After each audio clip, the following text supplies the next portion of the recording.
Le plan Habitat Permanent poursuit un objectif prioritaire qui est de favoriser leur logement dans un logement décent de toutes ces personnes qui vivent de manière permanente en équipement touristique, certaines vivant dans des conditions parfois très précaires. Pour l'instant, nous, on vit on dort dans celle-là et les filles dorment dans l'autre.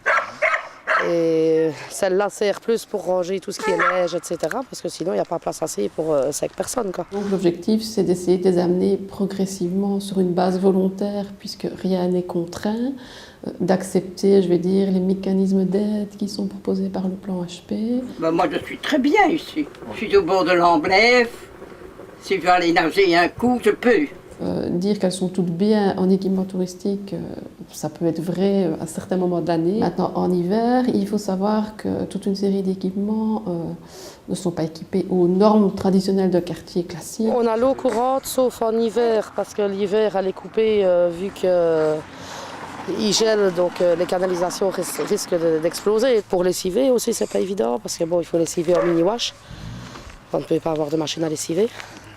Donc automatiquement, l'hiver, il faut aller chercher les jerrycans, revenir, remplir la mini-wash. Donc on ne fait quasi que ça sur toute la journée, quoi. Maintenant, il faut aussi savoir que la priorité du plan HP, c'était de favoriser leur logement des familles avec enfants.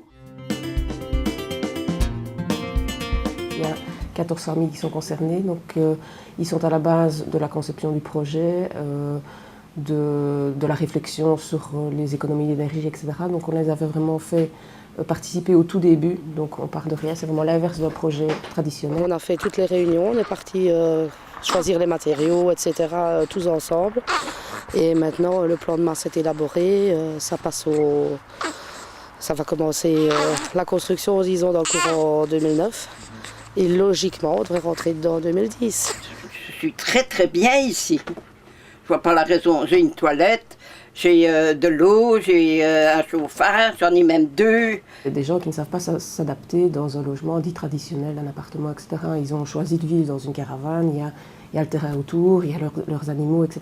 Le projet s'est vraiment construit à la base de leurs besoins et évidemment le coût est lié aussi et le coût de fonctionnement aussi est très important. Aussi. Je manque de rien. Qu'est-ce qui me manque? Est-ce que tu vas t'arrêter? On s'y habitue quand même. Ça fait 4 ans maintenant. On a l'habitude. Au départ, on est venu en vacances, puis on y est resté. Je ne saurais pas louer dans le privé parce qu'on a un CPS pour nous 5, c'est impossible.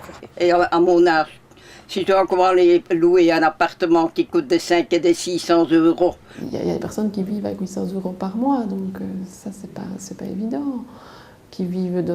Certaines vivent dans des caravanes quasi pourries, quoi, donc avec des enfants, donc on ne peut pas non plus accepter ça.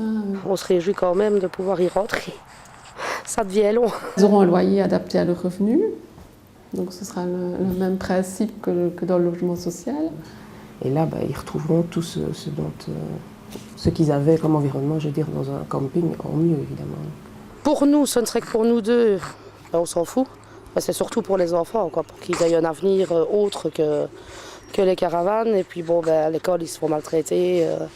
On les traite de baraquis parce qu'ils habitent en caravane.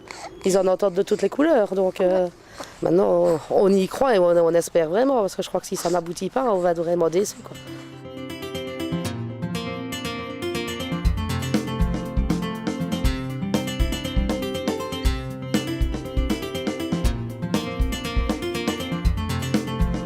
En région wallonne, le plan Habitat Permanent concerne 3000 personnes résidant en camping. Informez-vous au 0800 11 901.